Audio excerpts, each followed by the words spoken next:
Shannon and I are back with our thoughts on the Niners victory and Raiders week. Stay tuned, it's the home of the Chiefs. Welcome, Chiefs Kingdom. Thanks for tuning in to this Red Kingdom media production, bringing you raw, authentic Chiefs coverage. Make sure to like and subscribe to stay up to date on your team. Now sit back and enjoy the show.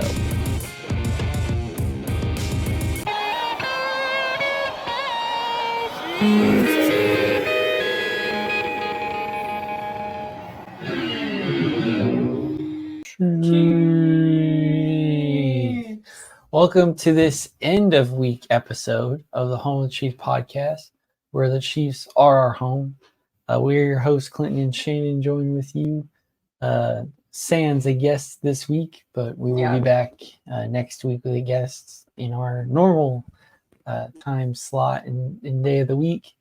So if you thought you were not going to get a dose of us this week, you're very mistaken, because we've got some games to discuss and also sprinkle in some Chiefs news in terms of players coming in and those who aren't going to be able to play.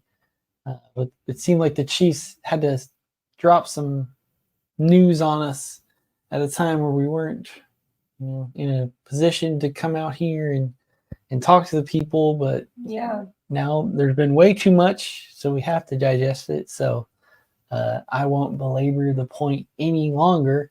Let's go ahead and get into the first topic so we can get on to the juicy stuff that's coming up, where this was a slaughter in San Fran. The Chiefs defeated the 49ers 28-18 in this matchup, which I'm calling the Super Bowl 54 and 58 rematch. Now, anytime you get to play the team you beat in the Super Bowl, that's always what it's going to be called. So had to call it as such here. What do you make of this game, and who are your offensive and defensive MVPs? I think for my offensive MVP, I wanted to go with Noah Gray, and I know there was probably some other guys that were a little bit better than him, but he really stuck out to me in the first half specifically, because he was making some big plays. We got to see a lot more from him than we previously have.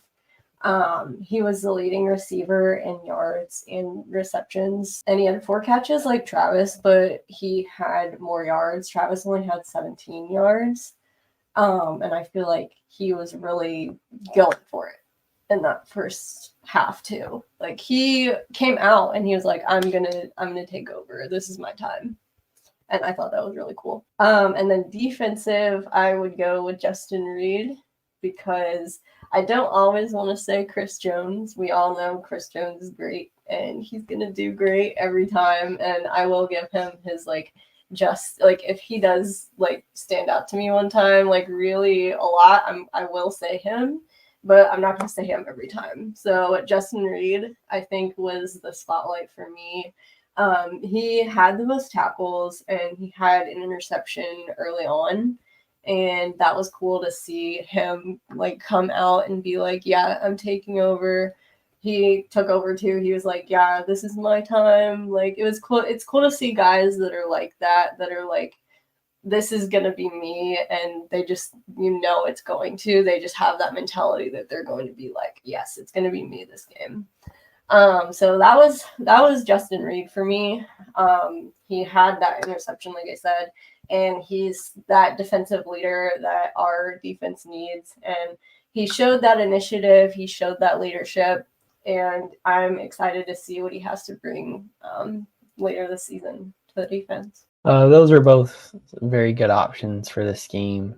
Noah Gray is really stepping up in place of Travis Kelce, not in a replacement role, but just that he is getting the targets because Travis is still getting the type of double teams that he's used to. Noah Gray can be the benefactor of that, and he was able to produce. Hopefully in the next couple games we can see him kind of expand on those performances and see that the offense truly does kind of in a way go through him, especially now that some other targets that Mahomes found reliable may be out. And of course, we have a new target to discuss here in the in-between segments as we go into our Raiders game predictions. But in terms of your Justin Reid opinion, I think you're dead on as well. He's kind of a vocal leader. Chris Jones is obviously number one in terms of like leadership, but you need to have some leaders behind the line of scrimmage that are looking at the entire field, and Spags has always trusted Justin Reid in that way. It's a possibility that the Chiefs might try to extend him just to have a few more years with him. Maybe the Chiefs don't want to go down the Tyrann Mathieu road again, where you get these elite years out of a player and you just have to let them go instead of continuing to find a place and a way to utilize them. Mm-hmm. But Justin Reid is a tackler. Not sure if you mentioned it, but he was the leading tackler in the game. So he's not afraid to put his head into contact and make the play that needs to be made. And you need those type of fearless players. So we'll see if he continues to build off that, like you said. For me, in what was a very old school looking game, you really can't give it to Mahomes with the no touchdowns, multiple interceptions, and a rushing touchdown type game. It looked like we're in college or something. Yeah. So I got to give it to Kareem Hunt, because for a second week in a row, the Chiefs have trusted to give him 20 plus carries.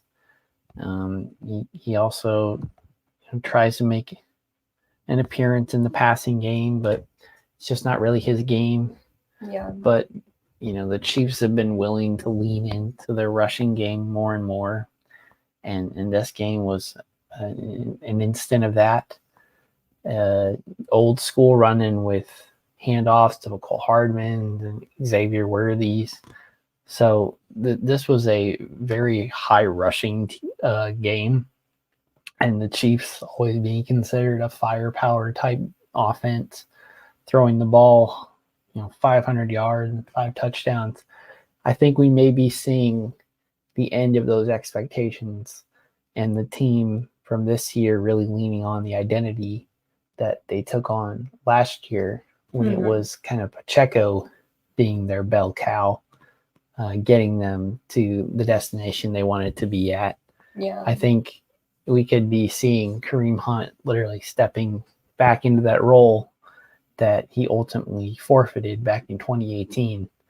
And I mean, if your leading rusher for this season is Kareem Hunt, and you have all these other old heads on the team as well, it's saying something at the level of coaching and just character development and getting the most and best out of players. Yeah. If the Chiefs can have a scenario like that and have Kareem Hunt kind of make this hero's return and kind of change all the notions that were around him prior to his return. So I know a lot of people in the kingdom are happy to have him back, and if he's going to keep playing the way he is and just being dependable and not getting hurt, like we're seeing a lot of other offensive players unfortunately happen, then I think Kareem Hunt is set to continue to build on his season and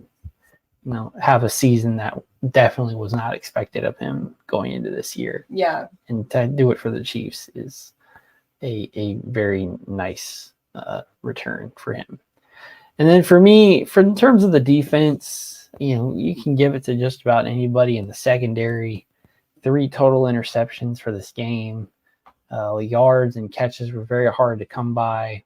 Kittle was about the only one who was really causing any damage, and even then, he really didn't flash off the scoreboard. I think in terms of a reverse type of jinx, just because our correspondent Daily Dale tried to hype up one Sky Moore going into the Raiders game, and then a day later he comes out as being injured reserve, out for the whole season. Yeah. I'm gonna give mine to somebody we've tried to hype up before to step up, and I think he's slowly kind of doing that. I'm giving it to Felix.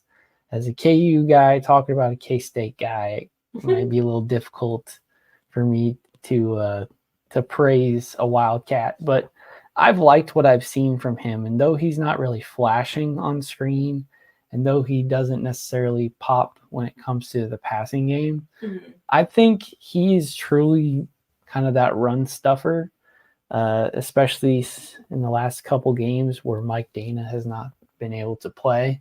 And that's kind of one of Mike Dana's strengths, is to be a run stuffer. It's good to see that Felix has been plugged right into that role, and you really haven't noticed a beat. The Chiefs continue to be, if not dominant, very close to that against the running game. Yeah. What used to be a kryptonite for the Chiefs defenses long ago, it seems like stopping the run has become their guilty pleasure, I guess. And they take much delight in stopping these high-level running backs. Obviously, the 49ers did not have CMC, but their leading rusher going into this game leaves with not even 60 yards, with only 14 carries. And Brock Purdy is second on their list in terms of 8 carries, and he had a bunch of rushing touchdowns or QB sneaks to finish the game. So this was a very old school football game, and yeah, I'm giving it to Felix because I liked what I saw in terms of stopping the run, and now I'd like to see him kind of expand on that and be able to get to the passer when those times come, because you'd really like to see the defensive line make those jumps. And anytime you see that it's Chris Jones getting double teamed or being double held, then you're constantly looking around for who's going to win their one-on-one matchup and bring down the quarterback 100% for a sack. Yeah. It was George Karlaftis being the only one to do it this week against some Raiders quarterback. We're waiting to get confirmation. I believe it's going to be Gardner Minshew.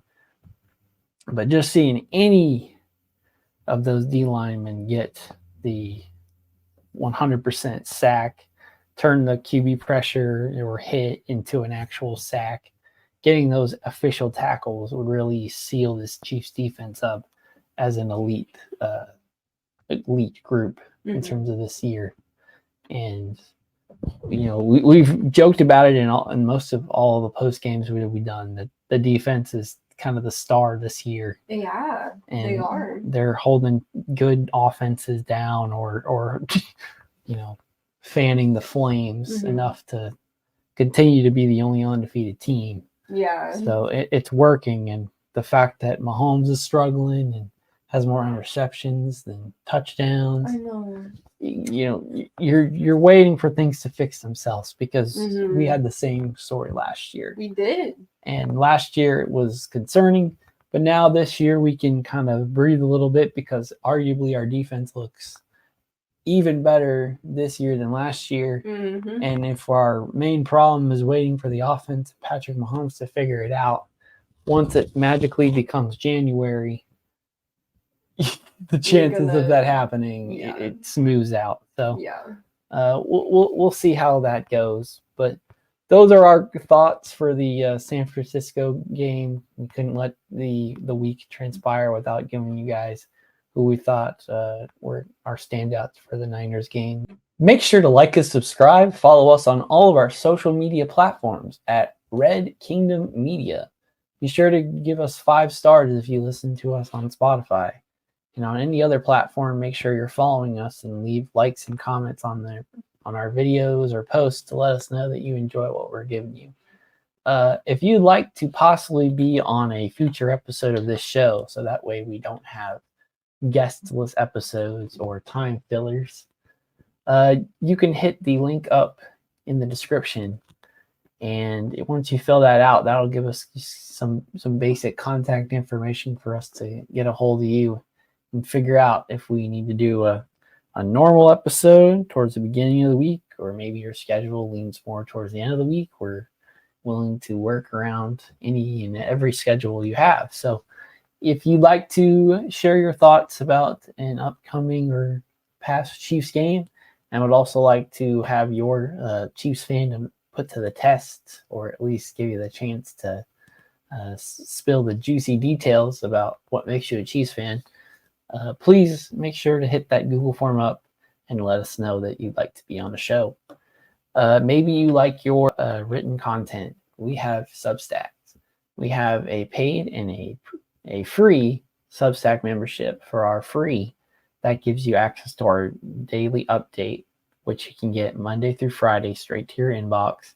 And that just gives you some basic NFL news, some short 4-header topics to just kind of catch you up on stuff. Maybe you're not always on social media, good for you. And you don't get all your news about things until the next day. Well, we're a good alternative to that. And you can trust that everything we say is true and legitimate. And if that's not enough, maybe you'd like to go deeper and you'd like to get some more specifics about Chiefs games, either ones that are coming up or some that have already happened. Well, we have 2 different article series written by Rod and Dale, respectively, where they each break down the pregame or the postgame for the game that you just watched your Kansas City Chiefs take part in. And they kind of give you what they saw or what they projected to see going into the game that may lead to a Chiefs victory. So if you'd like some more written content straight to your inbox, be sure to sign up to that paid Substack. It is $5 a month. And last but not least, you can see the 2 of us on screen for our video podcasts. And for those on Spotify, make sure you hit up the 2 links in the description. We have t-shirts, and we're trying to expand our merch line. And for that, we need to ensure that our merch is being sold. If you see what you like on our shirts and would like one of your own, make sure to message Dale or myself or even Shannon here. And we'll get an order process so that you guys can look the part just like us. Mm-hmm. Now, before we go ahead and move on to our second and final topic, I wanted to kind of sneak in this unofficial middle topic here that I'm calling receiver moves in terms of our timestamp here. I wanted to kind of just piggyback off of some recent Chiefs news that we have in terms of our wide receivers coming in, coming out. We've already had an episode of Chiefin', which of course we already have linked here on YouTube as a card to be able to go watch that if you haven't already, where Dale and Lonnie already talked about DeAndre Hopkins and the impact that he could potentially have. So I won't belabor that point too much, other than to say it should be a good experience to bring him in. He's an older player. He doesn't really fit that under 30 archetype that you would assume Brett Veach would do, but just because of the name and the pedigree that DeAndre Hopkins is and the reliability that he has in terms of no getting drops, can be in the right place for your route, et cetera, for just a dependability and a reliability factor, he should do quite well. Will his stats jump off the page this year? Who's to say? But I think if the Chiefs are satisfied with what they see out of DeAndre Hopkins, he could be here for even longer into the future. And once we start seeing some more of our wide receiver weapons come back from their injuries, we could be an even more dominant unit than we once were projected to be, even going into the season. So we already knew that Juju Smith-Schuster was hurt because he missed the 49ers game, and the talk was that he could be out for quite a while as well. Nothing officially in terms of his injury, but all signs haven't really been leading positively for him. Mm-hmm. So it was clear that the Chiefs may need to add to their numbers. But what happened after Chiefin' episode went out, the Chiefs put wide receiver Sky Moore on injured reserve with a core muscle injury, and what Nate Taylor believes is maybe not necessarily a real injury. So we'll see more about that as time goes. But it was clear the Chiefs needed a spot. However, they were already pretty light at the position already. There's talk that Hollywood Brown may be able to make an appearance once the postseason rolls around, if that would be at all possible. Some people are projecting Rashee Rice to maybe be healthy by then, but I think that's an end of the season for sure. Wait for next year move.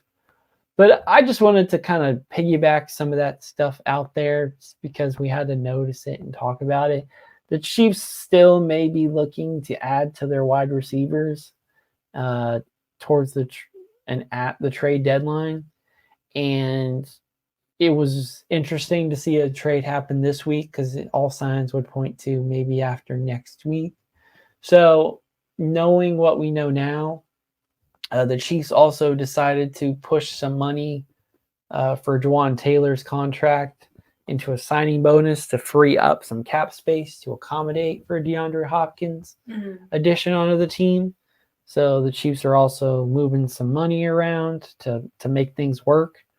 So I wouldn't be completely surprised if we don't also see another move get made next week, especially, knock on wood, if we see any more injuries occur to this team in this Week 8 matchup against the Raiders. Yeah. So I just wanted to put that out there and just say that the Chiefs could still potentially be looking for some wide receivers because they just had way too many transactions occur at that position this season. And what was already kind of a problem child last year in terms of that position, in terms of just production or not, owning up to the challenge. This year, we're just seeing tons of injuries pile up. So the Chiefs really need to hear some good news. Yes. And need some positivity back in that wide receiver room. And now we go on to our final topic, which I have called ranking the Raiders.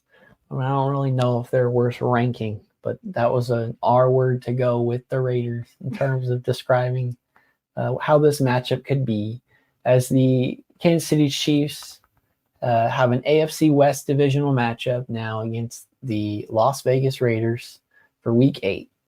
What are your expectations for Raiders Week? I think it'll be a game where we don't necessarily see a blowout, but we get pretty darn close to seeing one, just knowing how the defense is and their offense is just kind of struggling right now, and it's hard for them to keep their quarterback because they keep getting hurt and their coach is like whatever, and it's like I feel like this game will be not much of a fight for them. They won't have to they'll still have to play hard, but they won't have to fight like we've seen them have to do that for some of the games this year.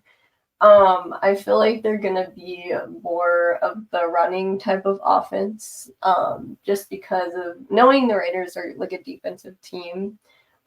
They're probably going to have to do more running, and it'll have to show more this game. So we'll get to see more of how they do their running and everything like that. Yeah, what on paper would maybe look like a trap game or something where the Chiefs are underestimating their opponent. Let's not forget, and social media makes it so we never forget anything, that the Raiders were Kermit the Frogging us during summer, during training camps. So do not be worried that the Chiefs will take this game lightly or that the players will not be motivated to maybe have some domination. Yeah. I'm hoping that we get some levels of the Raiders on our logo, then beat them by 40 vibes. That's the type of thing that I'm hoping to see from this game. Not necessarily assuming that's what I see, but if a best case scenario happens, that's what I'd like. Especially, as you mentioned, The Raiders are still trying to find their identity offensively. Mm-hmm. They have a good tight end. They are stellar in the running game, but their offensive line and their quarterback rotations and who's going to play and who deserves the right to be the starter this week does not tend to lend well in the NFL. And if you are a defense as dominant and a coach as dedicated as Spags is, you're going to put the hammer down, and you're going to destroy your divisional opponent and then shake their hand on the way out. Yep. So that's what we'd like to see from this game. If the Raiders offense suddenly fixes themselves, then we've got bigger issues. But I have faith in Steve Spagnuolo and his defensive unit to continue to just put unnervingly like an insane amount of pressure on offenses and keep them confused and guessing. And could this be the game where the offense throws it a bunch? Maybe. I think if the scheme lends it to be, then especially knowing that DeAndre Hopkins is here, Andy Reid hyped up that why wait? He could play as early as this Sunday. Will he get a bunch of targets and on all this action? No, but it sounds like he's at least going to be on the field and make an impact right away. Mm-hmm. And that's, what you'd like to see from a mid-season trade acquisition like that. But I do agree with you that this should be a very run-dominant game. If the Raiders continue to, get cocky and beating us in the running game, then we'll throw it over the top and make them pay and let them know that we also didn't forget about Christmas last year. True. This is my kind of challenge to our star franchise quarterback, that we need to be nearly perfect this game. We need to eliminate any and all turnovers. Yeah. And I just want to see a dominant game in a dominant fashion against a team you should win, and continue to further that gap between you and the rest of the AFC West, and then start furthering that between the rest of the AFC as a whole. Yeah. It's good that we're the only team left unbeaten, but just like any other professional sports, you can get caught if you're not taking your opponent with the right amount of care and respect that they deserve. And the Chiefs are not going to disrespect the Raiders this game, because they already feel like the Raiders disrespected them enough. Mm-hmm. So they're going to deliver a level of respect back that you dish out to a disrespect that they've experienced. True. And if all goes well on Sunday, there should be some very upset Raiders around us, and the Chiefs should continue their march onto a three-peat and continue to be undefeated. So that's all I've really got for these matchups. Lots of moving parts right now happening, but as long as Andy Reid and Patrick Mahomes and Brett Beach and Travis Kelce and Chris Jones and Steve Spagnuolo, as long as those guys are firmly planted where they're at, then this march to a three-peat will just have different tunes and beats to it as we march towards it. Mm-hmm. But I think we're all very confident that it's leading to another special run. Yes. So thank you all for joining us in this episode of the Home of Chiefs podcast. I hope you enjoy this weekend we've got coming up. We've got plenty of content coming out around this Raiders game. And of course, we'll be breaking down the Raiders game in our post-game show right when the game's over. So don't think that you're getting away from us. And if you don't want to get away from us and you enjoy all the content that we deliver, I just want to say thank you so much for following us and letting us know that you love and support us, because it's all the same back to you. Yep. So with that being said, as I've stated before, enjoy your weekend, enjoy the game, stay out there, stay ready, stay healthy.